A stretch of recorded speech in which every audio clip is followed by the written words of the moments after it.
Hello दोस्तों, चलिए अब हम लोग देखते हैं। ठीक है ना, जो 2023 में जो बिहार बोर्ड जो एग्जामिनेशन जो होने वाला है, ठीक है, जो 10 क्लास का मैट्रिक का, उसके लिए मैं इंपॉर्टेंट ऑब्जेक्टिव क्वेश्चन लाया हूँ। ठीक है ना, मैथ में। जैसा कि आपको पता है कि मैंने मैथ का वीडियो अपलोड कर ही रहा हूँ, जिसमें से मैंने 4 चैप्टर को ऑलरेडी कर चुका हूँ। अब हम लोग समांतर श्रेणी और त्रिभुज से इंपॉर्टेंट ऑब्जेक्टिव क्वेश्चन देखेंगे जो अक्सर पूछे जाते हैं। ठीक है, तो आई होप कि अगर आपको ये वीडियो अच्छी लगेगा तो लाइक जरूर करिएगा, सब्सक्राइब भी करिएगा। ठीक है ना, तो चलिए वीडियो को करते हैं स्टार्ट बिना टाइम गवाए हुए। ठीक है, अगर आप मेरे यूट्यूब चैनल पर नया है तो वीडियो को सब्सक्राइब जरूर करना है। ठीक है, तो चलो देखो कहता है क्वेश्चन नंबर 1 में क्या कहता है। देखिए क्वेश्चन नंबर 1 में कहता है ना आपका कि कहता है कि AP 2,7, ठीक है ना, कॉमा 12 डॉट डॉट 10वां पद क्या होगा। आपका AP दे रखा है, आपका AP दे रखा है 2, ठीक है ना, 7, ठीक है, कॉमा 12, ये आपका AP दे रखा है। Clear clear. तो पूछा 10वां पद, 10वां पद का मतलब समझ में आता है, मतलब T10 निकालना है, T10। तब T10 बराबर क्या लिखते हैं जी, तो T10 बराबर आप लिखेगा A प्लस 9D। अब ये कैसे लिखे जाते हैं, तो यहाँ जितना रहता है ना वो एक काम करके 9 में D लिखा जाएगा। 11 T11 पद निकाल रहे हैं तो A प्लस 10D, अगर T12 निकाल रहे हैं तो A प्लस 12D, अगर T20 निकाल रहे हैं तो A प्लस 19D। क्लियर हो रहा है, तो हमें T10 निकालना यानी कि A प्लस 19D निकालना है। अब उसके लिए आपको पता करना पड़ेगा कि A का मान कितना होगा और D के मान कितना होगा। क्लियर, समझ में आ रहा है। तो A का मान आपका इस AP का जो पहला पद है ना वही A का मान होता है, तो अब यहाँ पर A रख दीजिए, फटाक सुना। चलिए ठीक है भाई, अब 9 गुने या D, अब D कैसे निकलेगा, तो D निकलता है कि दोनों में अंतर कितना है। देखिए इसको बोलते हैं T2, इसको बोलते हैं T1। तो T2 मतलब 7 और T1 मतलब 2। तो T7 में से, ठीक है ना, 7 में से 2 घटेगा तो 5, तो यहाँ पर लिखिएगा 5। अब इस हिसाब से आपको हो जाएगा 9 पचे 45, ये कितना हो जाएगा 9 पचे 45 और 45 और 2 47। इसलिए आपको यहाँ पर राइट आंसर कौन सा होगा, सी इज द राइट आंसर। समझ में आया, यानी कहने का मतलब है 10वां पद कैसे निकाला जाता है, समझ में आया। 100% कह रहे हैं आपका ये ऑब्जेक्टिव में आएगा तो आएगा। 10वां पद, 5वां पद, 8वां पद, ये पक्का ऑब्जेक्टिव में पूछता है, पी दे दिया जाएगा। ये 100% मैं आपको बोल रहा हूँ। कम से कम ये आपको ध्यान में रखना चाहिए कि आपको 1 नंबर नहीं छूटेगा अगर आपको ये निकालने आता है तब। अगर आपको पता है कि ये कैसे निकाला जाता है तो आपको कभी भी नहीं छूटेगा। क्लियर, इसको रट लीजिए या फिर किसी तरह से याद कर लीजिए। पक्का कह रहे हैं 100% आपका मैट्रिक बोर्ड में 2023 में पक्का देगा। क्लियर, चलिए देखते हैं क्वेश्चन नंबर हम लोग 2 में क्या कहता है। देखिए 2 में कह रहा है ना आपका कि किसी AP का nवां पद, तो किसी AP का nवां पद को क्या बोलते हैं, ऑफकोर्स TN बोलते हैं। सही समझे, तो nवां पद कितना है, इतना दे रखा, डेट मीन्स ये TN बराबर दे रखा 5n-3। तो पूछा दूसरा पद क्या है। आपको बताऊं ये n क्या रहता है, n रहता है पदों की संख्या। तो अगर आप यहाँ पर n की वैल्यू स्टार्ट करिएगा 1 से तो आपका पहला पद निकलेगा, 2 से करिएगा तो दूसरा पद निकलेगा, 3 से स्टार्ट करिएगा तो तीसरा पद निकलेगा, और 4 स्टार्ट करिएगा था चौथा पद निकलेगा। यानी इसी तरह से आप कितने भी पद निकाल सकते इसमें पुट कर कर। तो हमको दूसरा पद पूछा था ना, तो डायरेक्ट अब 2 रख दीजिए ना, तो डायरेक्ट 2 रख दो, दूसरा पद में डायरेक्ट 2 रख दो। तब 5 गुने 2 -3, तो 5 दूनी 10 और -3, तो आपका कितना आएगा जी, आएगा आपका 7। इसलिए आपका ऑप्शन नंबर राइट कौन सा होगा, सी। समझ में आया कि नहीं। ये भी बहुत इंपॉर्टेंट है, इनवा पद दे दिया जाएगा, दूसरा तीसरा चौथा समांतर श्रेणी का फिर पूछ सकता है आपको कि समांतर श्रेणी कौन सा होगा सही, या फिर पूछेगा पहला पद कौन सा होगा, A का मान, ठीक है ना, प्रथम पद पूछ सकता है, या फिर आपका सर्वांतर पूछ सकता है। तो चीज़ों को समझो। आई होप कि आपको समझ में आ रहा है कि नहीं। अगर समझ में आ रहा है तो ठीक है ना, कमेंट जरूर करिएगा। चलिए अगला क्वेश्चन देखिए, क्वेश्चन नंबर आपको कह रहा है 3 में क्या कहता है, समझने की कोशिश करिएगा। 3 में क्या कहता है, कहता है कि AP कितना 9, 12, 15, 18 का इनवा पद क्या होगा। इनवा पद क्या होगा आपको ये पूछा है। डेट मीन्स आपको क्या निकाले करा, इनवा पद में मतलब TN निकाले करा, हाँ ना। और TN बराबर आपका फॉर्मूला क्या होता है जी, तो A प्लस n-1, ठीक है ना, इंटू D। आपका ये इनवा पद का फॉर्मूला हो गया। क्लियर, तो इसमें से आपको एनवा पद तभी निकालिएगा जब आपका ए वैल्यू पता होगा। और ठीक है ना, अब देखिए ई कितना एनवा पद में आपका एन पक्का रहेगा क्योंकि एन का वैल्यू पता नहीं है, लेकिन यहाँ ए और डी का पता इस AP से निकाल सकते हैं आप। तो देखिए यहाँ पर दे रखा है 9, 12, ठीक है ना, 15, अब 18। तो यहाँ से प्रथम पद आपका कितना हो जाएगा 9। तो यहाँ पर आप डॉट पुट कर दीजिए, क्लियर। क्लियर। और n-1 और इंटू डी, और डी कैसे निकलते हैं, तो दूसरा पद में से पहला पद घटाकर। तो ये T2 में से T1 घटा दीजिए, यानी कि 12 में से 9 जाएगा तो कितना बचेगा 3। तो यहाँ पर आप रख दीजिए 3। क्लियर हो रहा है। अब इसको सोल्व कर दीजिए, आपका आंसर आ जाएगा। तो देखिए 9 प्लस, इसको यहाँ पर करिएगा तो लिखा होगा 3n, लिखिएगा कि नहीं, और 3 में करिएगा, 3 से करिएगा -1 में, तो -3 होगा कि नहीं। अब 9 में से 3 जाएगा जी, तो कितना बचेगा, तब कॉस बोलिएगा सर कि 6 बचेगा। और फिर कितना बचा, प्लस में 3n बचा, यानी कि ये आपका राइट आंसर हुआ। यानी कि 6 + 3n, कौन सा ऑप्शन होगा राइट, तो आपका देखो ऑप्शन नंबर सी, देखो 3n + 6, यही से है ना। बोलो समझ में आया, ये आपका राइट आंसर होगा। तो इस तरह से आपको निकालना पड़ेगा यार। अगर आपको नहीं समझ में आता है तो अब रिवाइज करिए, आप ही को फायदा हो सकता है। 2023 में अच्छा रिजल्ट लाना है तो जरूर देखो, ठीक है ना। और कहीं भी देखो, मेरा ही चैनल पर नहीं देखो, जहां आपको अच्छा लगता है वहां देखो, लेकिन मेहनत जरूर करो, ठीक है। मैं यहाँ पर आपको वादा के साथ कहता हूँ कि जितनी भी फिजिक्स में है, जितनी भी केमिस्ट्री है, सबका चैप्टर बाई चैप्टर मैंने वीडियो को ऑलरेडी अपलोड कर चुका हूँ इस चैनल पर। आप लिस्ट में जाकर देख सकते हैं, हर एक का ऑब्जेक्टिव कर चुका हूँ, और ऐसा ऐसा ऑब्जेक्टिव है जो पूछा गया है, ठीक है ना। मैं भी ऑब्जेक्टिव को आपके सामने अपलोड किया हूँ, आप मेरे यूट्यूब चैनल पर जाकर देख सकते हैं। प्लेलिस्ट में आपको अपलोड मिल जाएगा, लिखा रहेगा फिजिक्स केमिस्ट्री वाली साइंस लिखा रहेगा, ठीक है। यानी तो मैं इस वीडियो के डिस्क्रिप्शन बॉक्स में मैं लिंक दे दूंगा, आप वहां से जाकर देख लीजिएगा, ठीक है। या फिर कमेंट्स करिएगा, मैं लिंक्स जरूर दे दूंगा। क्लियर हो रहा है। लेकिन हाँ, मेहनत जरूर करो बॉस, क्योंकि मेहनत करोगे तो आप ही को इसमें फायदा होगा। कहीं से पढ़ो, लेकिन पढ़ो जरूर। बस 2-3 महीना जो भी बचा हुआ है, लेकिन पढ़ो जरूर ध्यान से, ठीक है ना। चलिए अब क्वेश्चन नंबर देखते हैं हम लोग 4 का। देखिए क्वेश्चन नंबर 4 में कहता है ना कि किसी एपी का एनवा पद, किसी एपी का एनवा पद, अभी जस्ट अभी ऊपर में था ना 2 का क्वेश्चन, उसी के जैसा है कि नहीं। उसमें बोला था दूसरा पद निकालने के लिए, तो इसमें कह रहा सर्वांतर। हो सकता है ना कभी कभी ऐसा क्वेश्चन में प्रथम पद भी निकाले ना कह दे, तो कभी कभी ये भी हो सकता है कि आपका कह देगा कि एपी निकालिए। क्लियर हो रहा है। तो चीज़ों को समझना कि दिया हुआ क्या है और कहा क्या रहा है निकालने के लिए। तो आपका कार्य कहना है कि किसी एपी का एनवा पद इतना है, समझ में आ रहा है। एनवा पद मतलब आपका दे रखा है Tn, तो Tn बराबर कितना दे रखा है आपका 4n - 7n दे रखा है ना। तो यहाँ पर पूछा आपका सारवंतर निकाले, मतलब डी निकालना है। तो भाव से डी कैसे निकलता है, तो डी निकलता है आपका T2 - T1 करके, यानी कि पहले T1 निकालना पड़ेगा, फिर T2 निकालना पड़ेगा, और T2 में से T1 को घटा देंगे तो सर्वांतर डी निकल जाएगा। क्लियर समझ में आया। अब जैसे कि पता है कि Tn बराबर 4n - 7n दिया हुआ है, तब n की वैल्यू अब कितना रखिएगा 1, तो पहला पद T1 निकलेगा। n की वैल्यू 2 रखिएगा तो दूसरा पद निकलेगा। तो बस 2 की तो जरूरत है सर्वांतर निकालने के लिए। तो अगर यहाँ पर T1 निकालिएगा रखिएगा तो कितना होगा, a रखिएगा था तो 4 - 7 × 1, डेट मीन्स ये कितना आएगा -3। क्लियर हुआ कि नहीं। अगर आप यहाँ पर T2 रखते थे इसमें, तो अगर T2 रखिएगा तो कितना आएगा, देखिए तो दिमाग लगा एकदम डायरेक्ट आप, तो 7 दूनी 14 यहाँ पर हो जाएगा कि नहीं। यहाँ पर आप रखिएगा 2 तो कितना हो जाएगा 7 दूनी 14, 14 में से 4 जाएगा तो -10। अब -10 T2 हो गया, और T1 -3 हो गया। तो आपका D पूछा है, तो D बराबर आपको क्या होता है फार्मूला, T2 - T1। अब बताइए T2 कितना है, तब -10 है, हाँ बोलो। और T1 कितना -3, तब -+3 हो जाएगा कि नहीं। इस तरह से आपका -10 + 3 हुआ, और इसको घटाइएगा तो -7 होगा। क्या होगा, -7 होगा। इसलिए आपका राइट आंसर कितना होगा, -7। तो option number D is the right answer होगा। बोलो क्लियर समझ में आया कि नहीं।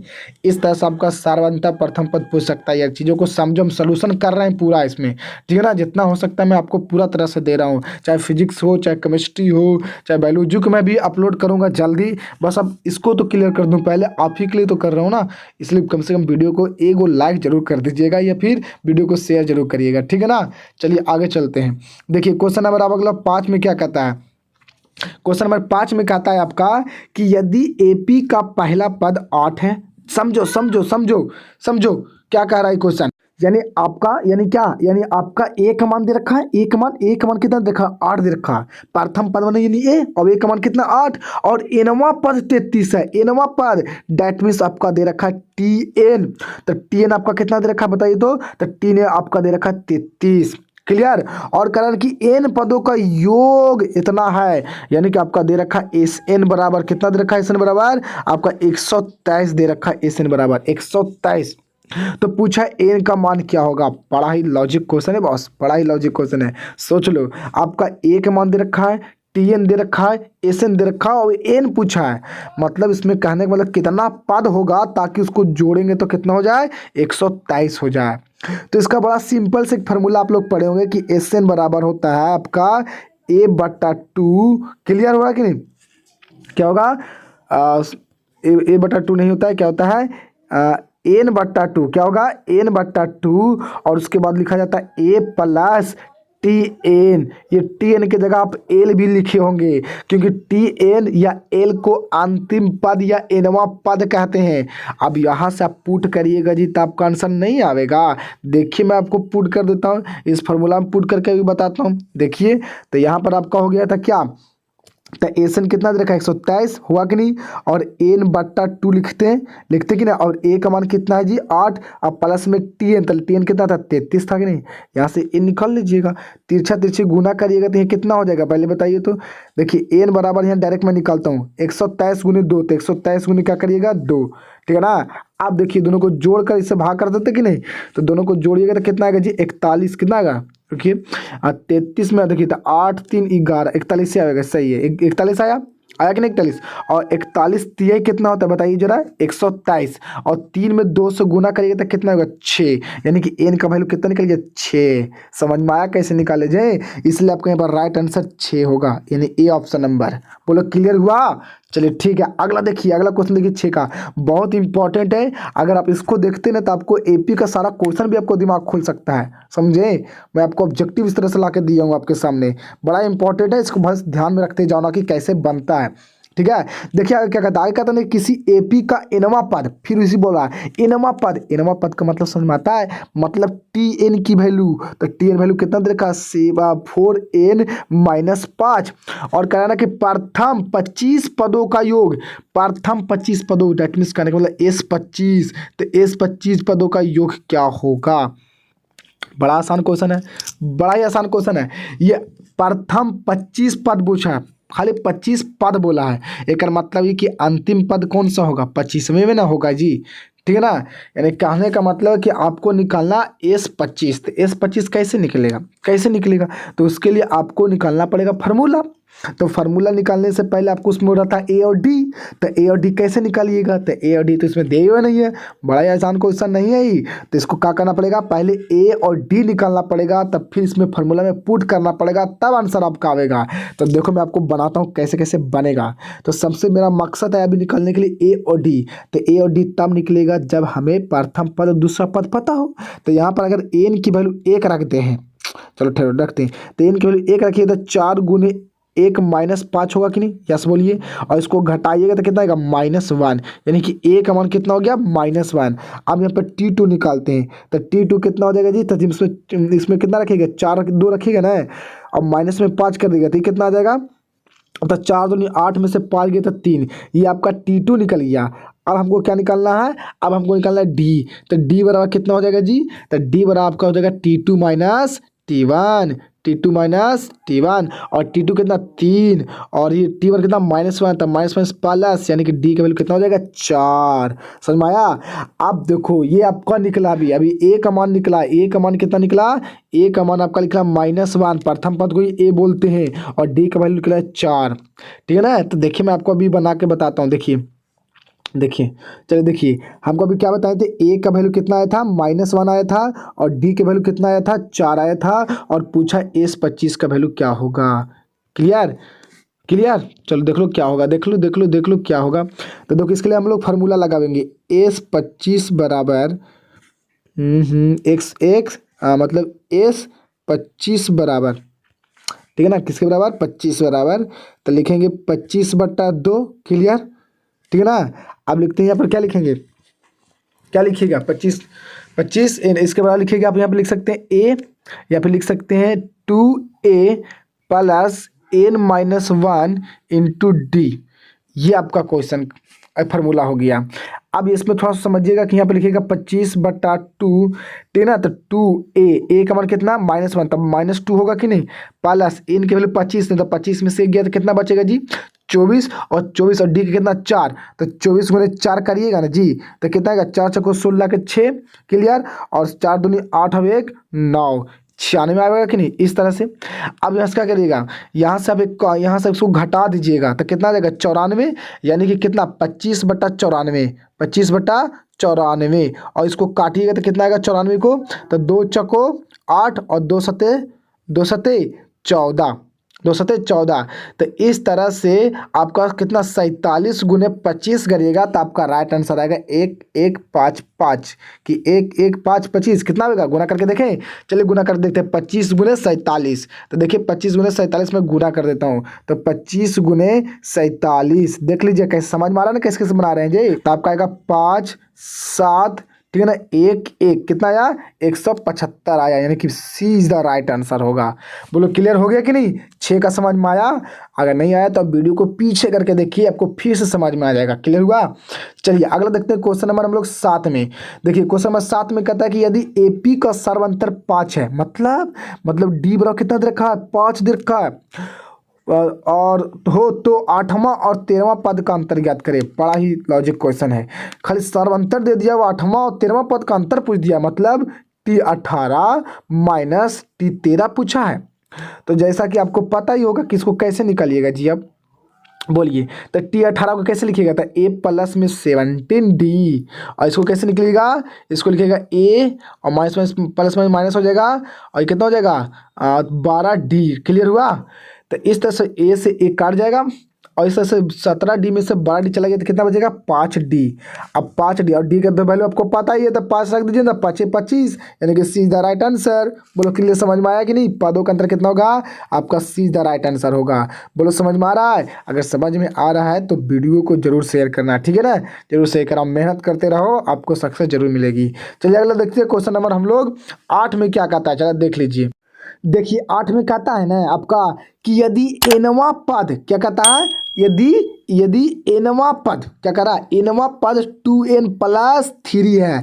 एनवा पद कहने का मतलब क्या दिया रखा आपका दे रखा यहाँ पर tn बराबर कितना दे रखा है 2n प्लस में 3 दे रखा आपका, ये एनवा पद दे रखा है। तो क्या प्रथम 4 पद कौन सा होगा, बड़ा इजी है यार, एन की वैल्यू 4 तक रख दो ना, 1 से लेकर, तो यहाँ पर 1 रखिएगा तो कितना होगा T1 निकलेगा कि नहीं, तो यहाँ पर पुट करिएगा तो कितना होगा 3 गुने 1 प्लस सॉरी 2 गुने 1 प्लस 3, तो कितना आएगा पहला 5 आएगा। अब यहाँ पर T2 रखेगा, तो देखो मैं यहाँ सॉल्व करता हूँ, 2 रखें तो 2 दूनी 4 और 4 और 3 7, आपकी 3 रखिएगा तो कितना हो जाएगा, ये आपका निकल गया T2 निकल गया। अब T3 के ऐसे निकलिएगा, तो यहाँ 3 पुट करिएगा, 3 दूनी 6 3 9, अब 4 रखिए, 4 दूनी 8 3 11, यानी कहने का मतलब का ये 8 3 11 ना, इस तरह से आपका यहाँ पर कितना 4 पद निकल गया। पहला पद का नाम क्या 5, दूसरा पद कितना 7, और तीसरा पद कितना 9, और चौथा पद कितना 11। तो आपका यहाँ पर कौन सा आंसर सही होगा,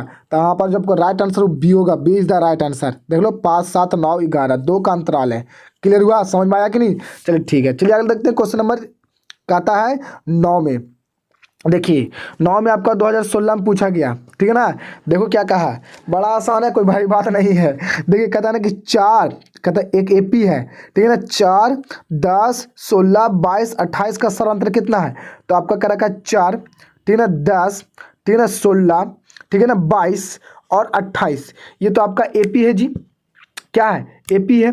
और जब ये एपी है तो इसका सर्वांतर कैसे निकलेगा, तो T2 में से T1 को घटाइएगा, तो 10 में से आपको घटाइएगा 4, तो 6 आंसर, या 16 में से 10 घटे तो भी 6 आएगा, यानी कि option number B is the right answer. बोलो समझ में आया, एक बन गया कि नहीं, तो बड़ा आसान आता है, लेकिन इसी चीज़ों को समझो तुम, ठीक है ना। चलो अगला क्वेश्चन देख लेते हैं, किसका 10 का। 10 का कहता है ना आपका कि 8 के प्रथम 15 गुणजों का योग निकाले। बड़ा इंपॉर्टेंट ऑब्जेक्टिव क्वेश्चन है बॉस। 8 के प्रथम 15 गुणजों का योग है, तो 8 के ना, तो प्रथम से लेकर 15 तक जाना है आपको। तो अगर 8 गुण आप करिएगा 1 जी, तो आपका 8 आएगा, और ये आपका T1 के बराबर होगा, समझे। और इसी तरह से आप करिएगा 8 गुने 2, तो आपका आएगा 8 दूनी 16, तो कितना ये T2 पद हो गया। इसी तरह से 8 का पढ़ा 15 तक जाइए, तो 8 गुना कर दीजिए 15 तक जाइए, तो इस तरह से आपका हो जाएगा कितना 15 8 200 नरे। तो जब 15 8 200 होगा जी, कितना 15 दूसरे ना, 5 40, रुकिए देख तो 40, सॉरी 15 120 होता है ना। देखिए 5 40 और 4 12 120 होगा, गलती हो गया सॉरी। तो इस तरह से आपका 120 ये हो गया, बोलो हो गया। तो ये जो 15 पदों यानी कि 8 से लेकर 15 तक गुना जो किए हैं आपने, उसका योग निकाले करा। क्या हम बता सकते हैं यहाँ पर, हम इसे कह सकते हैं कि जो 8 गुना जब 15 है वो लास्ट पद है।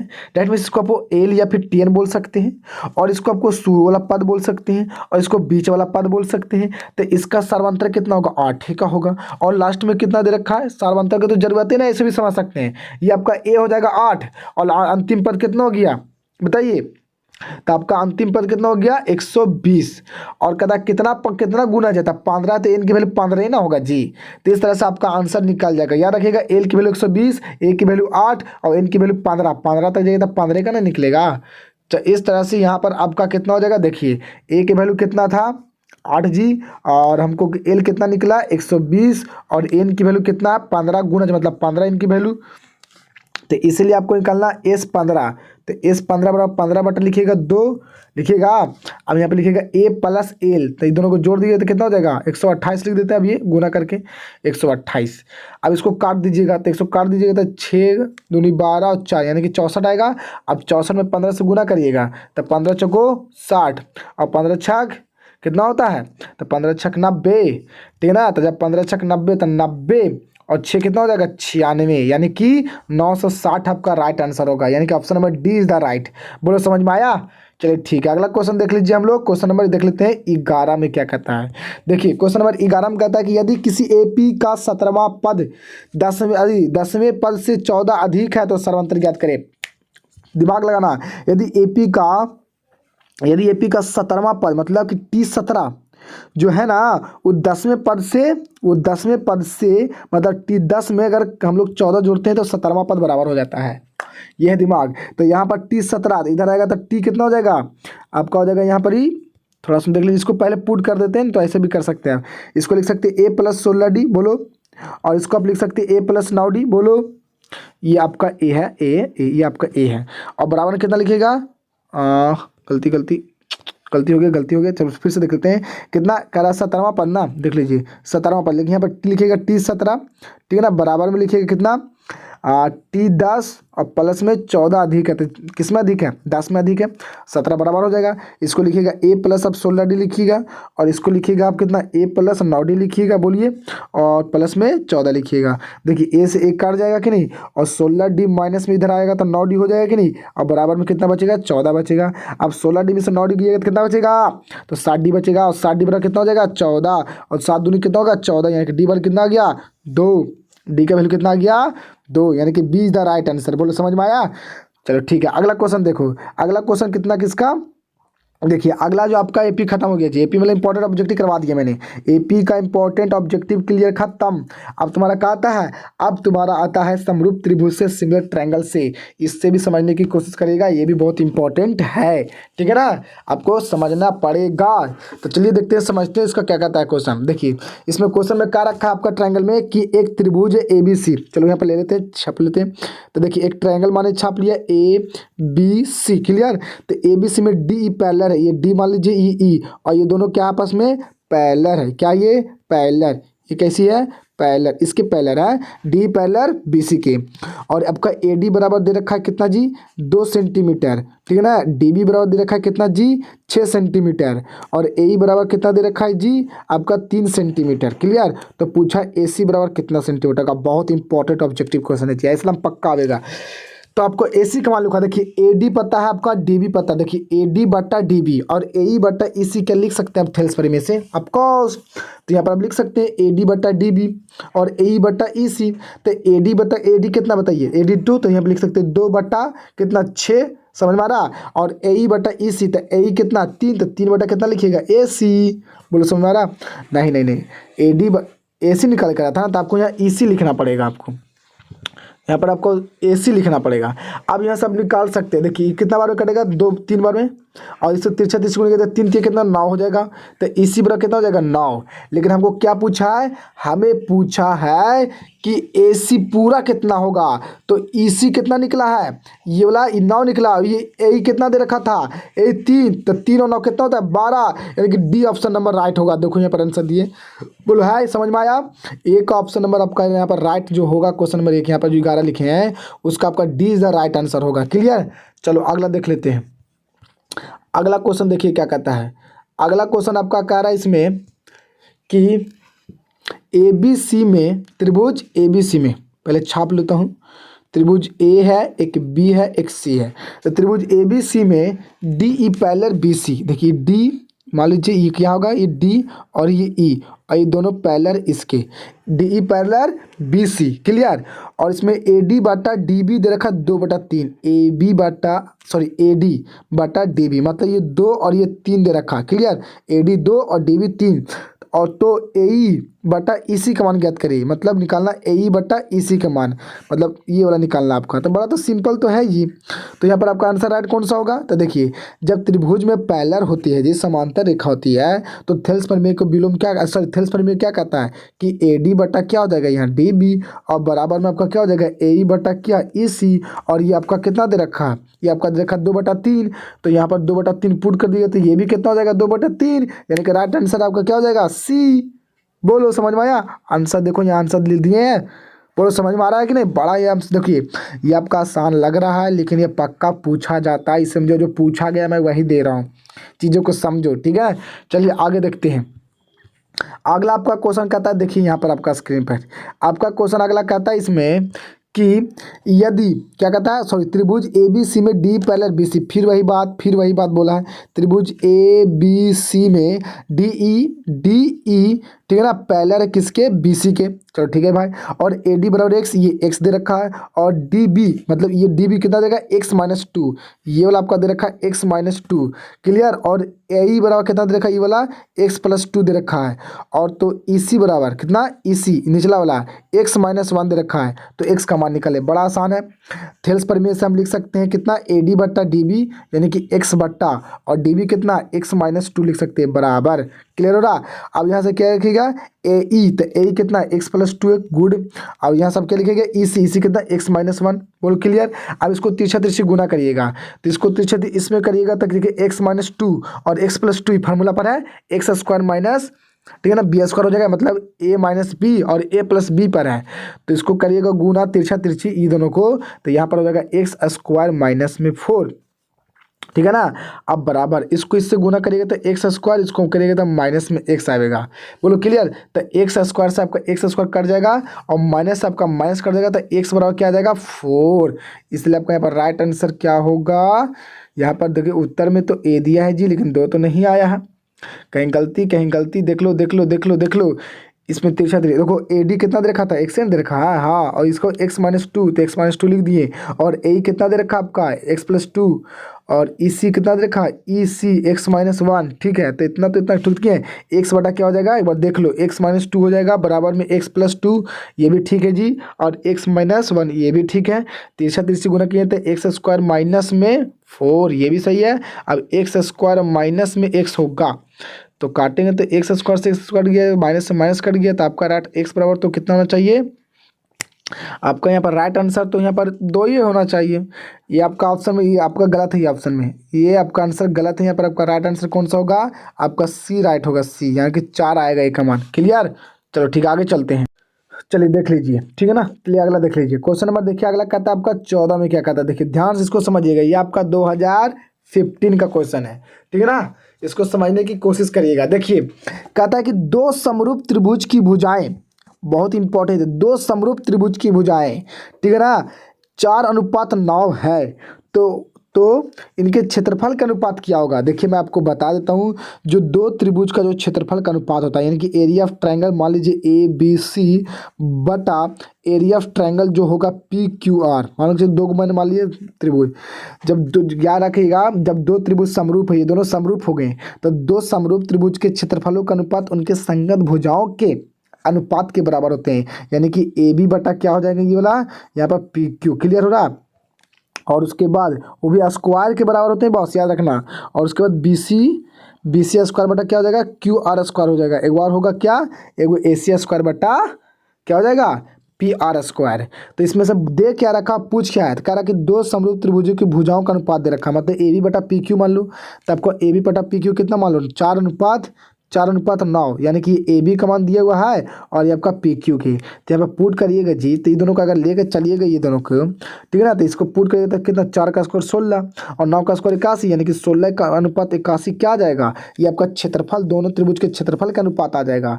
इसलिए आपका राइट आंसर कौन सा होगा, तो आपका राइट आंसर होगा 16:81, यानी कि option number D is the right. बोलो क्लियर हुआ। अब क्वेश्चन नंबर 15 में देखिए क्या कहता है ना आपका क्वेश्चन नंबर 15 में यहाँ कि त्रिभुज ए बी सी, तो पहले नंबर आप क्या करिए, त्रिभुज ए बी सी बना लीजिए, त्रिभुज ए बी सी क्लियर।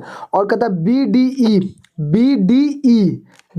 ई, देखिए यहाँ आपको ई दे दिया है ना, तो आपको बी डी ई नहीं, यहाँ पर ई नहीं होगा, यहाँ पर गलती हो गया, आपको देना पड़ जाए यहाँ पर ही। देखिए चूंकि ऐसा नहीं, इसलिए चूंकि यहाँ पर डी में क्या करा, डी करा बी सी का मध्य बिंदु है, तो जब ये बी सी का जब मध्य बिंदु होगा जी, तो आपका बी डी ई कहाँ चल गया, बी डी ई, तो बी डी ई नहीं, आपका बी डी ए, यहाँ पर आपको क्या करना है, बी डी ए करना है, इसको ऊपर भेज देना ऐसे, तो ताकि आपको पता चल सके बी डी ए और ए बी सी क्लियर हो। तो इसका क्या करना है, दोनों क्षेत्रफल का अनुपात निकालना है, यानी कि एरिया ऑफ ट्राइंगल आपको ए बी सी क्लियर और area of triangle B D A निकालना है आपका क्लियर। मिस्टेक है थोड़ा सुन, तो यहाँ पर आपको निकालना है, तो ये दोनों समरूप होगा तब ना आप निकाल पाइएगा जी। तो देखिए तो बड़का त्रिभुज के लिए दोनों कोण क्या होगा, बराबर नहीं होगा, ठीक है ना, ये दोनों के लिए तो कॉमन होगा ना, बड़का के लिए ए बी सी के लिए भी बी और छोटे के लिए बी डी के लिए भी बी होगा, बोलो होगा कि नहीं, ये अब आपका हो जाएगा।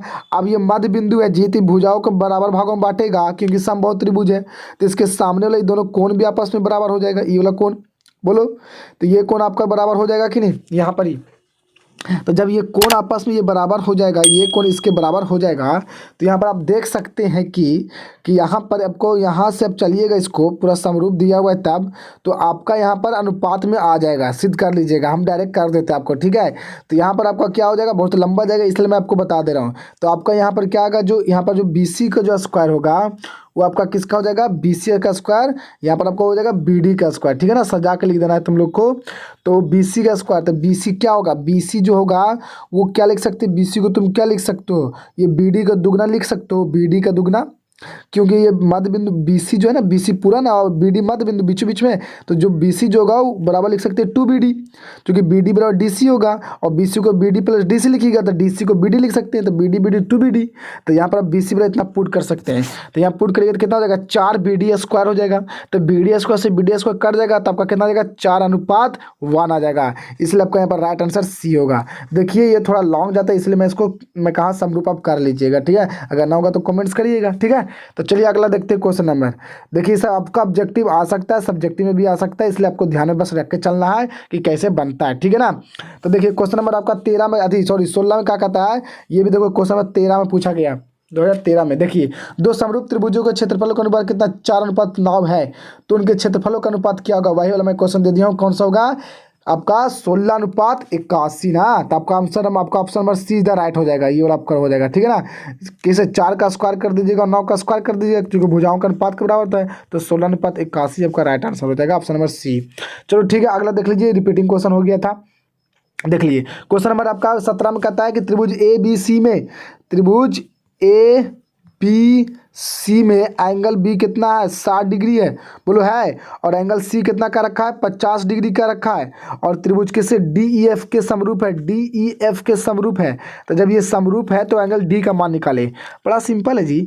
ये आपका जब समरूप कह रहा है A B C D F के, तो ए बी देखो बी बराबर ई के बराबर होना चाहिए, तो अगर ये 60 है तो ये भी 60 हो जाएगा, संगत कोण बराबर होना चाहिए, ये 50 तो ये भी 50 हो जाएगा, और जितना ये उतना ये हो जाएगा, तो ये 60 ये 50, तो टोटल मिलकर कितना 110, तो कितना हो जाएगा 70, तो ये भी कितना हो जाएगा 70, इसलिए आपका राइट आंसर कौन होगा, सी। बोलो समझ में आया। चलिए अगला क्वेश्चन देख लीजिए, अगला क्वेश्चन आपका 18 में कहता है कि त्रिभुज ए बी सी में ए बी और ए सी के मध्य बिंदु डी इस प्रकार है कि, ठीक है ना, डी पहले बी सी, तो बी सी इतना, तो डी का मान निकाले। देखिए ए बी सी में त्रिभुज एक लीजिए, एक त्रिभुज ले लीजिए, त्रिभुज एक त्रिभुज मैंने ले लिया, देखो त्रिभुज ले लिया मैंने ए बी सी क्लियर, में ए बी और ए सी के मध्य बिंदु ठीक है ना, ए बी और ए सी के मध्य बिंदु यहाँ से मैंने मिलाया डी और ई, क्लियर। इस प्रकार की ये दोनों क्या पैरेलल है, डी पैरेलल बी सी, और बी सी आपका दे रखा कितना 8 दे रखा, गुड। तो डी की लंबाई क्या होगा, बड़ा डी की लंबाई क्या होगा, आधा हो जाएगा, आधा आधा हो जाएगा। ये तो आपको 9 क्लास में भी पढ़ना था कि जो क्या होती है बी सी जो होगा ना ये इसका दुगना के बराबर होता है। ये जो बी सी जो है वो आपके डी के दुगना के बराबर होगा, यह तो आपको सिद्ध भी करना है। तो 8 बराबर क्या हो जाएगा, यहाँ लिखिएगा 2 गुनी डी ई, तो डी पूछा है कि नहीं जी, तो काट दीजिएगा कितना होगा 4, ऑप्शन नंबर सी। इसको तो थ्योरी है, अब दिमाग लगा सकते थे। चल देखिए क्वेश्चन नंबर 19 में कहता है आपका, अगला क्वेश्चन नंबर 19 में कि दो समरूप त्रिभुजों के क्षेत्रफलों के अनुपात, नहीं, दो समरूप त्रिभुजों के क्षेत्रफल इतना इतना दिया है। मतलब मान लेते हैं हम मान के चलते हैं थोड़ा देर खातिर कि एगो त्रिभुज होगा ए बी सी का, जो क्षेत्रफल होगा ए बी सी का वो मैंने मान के चला कितना 81 है मान लेते हैं। और त्रिभुज एक बार दूसरा त्रिभुज का क्षेत्रफल होगा पी क्यू आर का, मान के चलते हैं 100 होगा, क्लियर।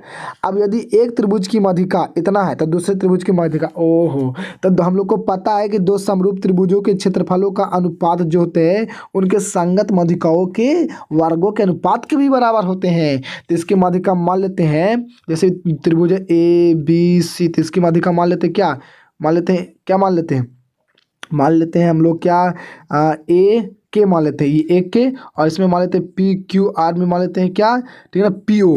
तो यहाँ पर आपका हो जाएगा 1 का स्क्वायर बट्टा पी ओ का स्क्वायर, क्लियर। और बराबर में 81 बट्टा आपका कितना देना पड़ेगा, आपको ये देना पड़ेगा, ठीक है ना, क्लियर हो रहा है, 81 बट्टा 100 देना पड़ेगा, ठीक है। तो यहाँ पर आप करिएगा तो 1 के बट्टा पी ओ कितना आ जाएगा, इसका स्क्वायर 81 का 9, इसका 10, यानी कि आपका 1 के बट्टा, फिर से देखिए आपका आ जाएगा 1 के बट्टा पी ओ कितना आ जाएगा जी, आपका आ जाएगा कितना 9/10।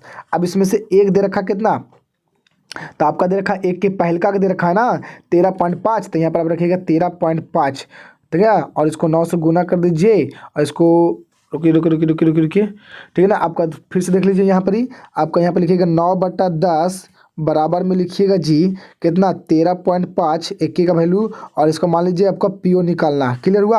अब इसको तिरछा तिरछी गुना करिएगा तो पी ओ बराबर कितना हो जाएगा 13.5 गुने 10 होगा कि नहीं, और बट्टा में 9 हो जाएगा। अब इसको हटा दीजिएगा तो ये लोग कट जाएगा। अब इसको काट दीजिए, 9 से काट दीजिए, तो 9 कम 9 कितना बचेगा 4 बचेगा, तो 9 5 45 कितना जाएगा 15, यानी कि 15 centimetre is the right answer आपका होगा, क्लियर। चलिए देखिए क्वेश्चन नंबर अगला देख लीजिए, ठीक है ना। क्वेश्चन नंबर अगला देखिए क्या कहता है, चलिए अब देख लेते हैं हम लोग क्वेश्चन नंबर लास्ट 20 में क्या कहता है ना कि 20 में कि एक समबाहु त्रिभुज है ए बी सी, देखिए छाप लीजिए, एक त्रिभुज है ए बी सी समबाहु त्रिभुज, और इसमें क्या रखा है ए सी बराबर है बी सी के, क्लियर। और दे रखा है ए बी स्क्वायर बराबर, देखिए यहाँ पर मैं लिख देता हूँ, यहाँ पर दे रखा आपको ए बी स्क्वायर बराबर क्या दे रखा है 2AC स्क्वायर। तब पूछा एंगल सी का मान क्या होगा, ठीक है ना। देखिए क्या होगा, एंगल सी का मान पूछा, एंगल सी का मान। तो क्या मैं इसको ऐसे लिख सकता हूँ ए बी स्क्वायर बराबर लिख, तो ए सी को मैं लिख सकता हूँ 2AC square plus AC square 2AC को, बोलिए। और इस तरह से आपका ए बी स्क्वायर बराबर क्या हो जाएगा, AC को AC स्क्वायर रहने देते हैं, और AC की जगह हम लिख सकते हैं क्या, क्या लिख सकते हैं BC लिख सकते हैं, क्योंकि जो बराबर है, तो यहाँ पर आपका BC स्क्वायर हो जाएगा।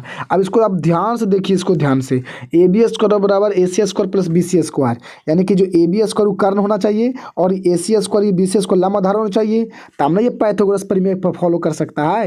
यानी कि ए बी के सामने वाला एंगल सी कितना होना चाहिए 90 डिग्री होना चाहिए, इसलिए सी का मान आपका कौन सा होगा, right, C is the right answer आपका होगा, क्लियर। तो इस तरह से मैंने आपका मोस्ट इंपॉर्टेंट ऑब्जेक्टिव क्वेश्चन दूसरा आदि चैप्टर समांतर श्रेणी और त्रिभुज से मैंने कराया, ठीक है ना। आई होप कि आपको ये वीडियो समझ में आया होगा। तो इस तरह से करते हैं वीडियो को समाप्त, मिलेंगे अगले वीडियो में, तब तक के लिए ओके, गुड बाय।